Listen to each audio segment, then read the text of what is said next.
ধরিয়ে দিবেন। তবে কেউ যেন কোনো অপপ্রচার না করে, কেউ যেন কোনো মিথ্যা প্রচার না করে। সত্যকে সত্য বলবেন, সাদাকে সাদা, কালোকে কালো। আমরা সেটাই দেখতে চাই, জনগণ সেটা দেখতে চাই। আমরা আজকে সরকারে আছি, ঠিক আছে, ভবিষ্যতে সরকারে যদি নাও থাকি, কিন্তু আমরা সাদাকে সাদা, কালোকে কালো, এই ধারাটা যেন অব্যাহত থাকে, সেই দিকে আমাদেরকে নজর দিতে হবে।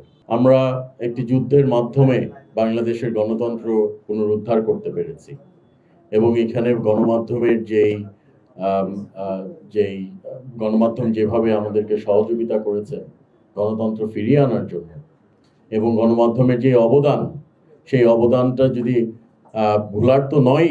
এবং আপনাদের এই পরিশ্রম, এবং আপনারা যদি সঠিক তথ্য এবং সঠিক খবর যদি আমাদের জনগণের মাধ্যমে তুলে না ধরতেন, হয়তো এই গণতন্ত্র আমরা ফিরে নাও পেতে পারতাম।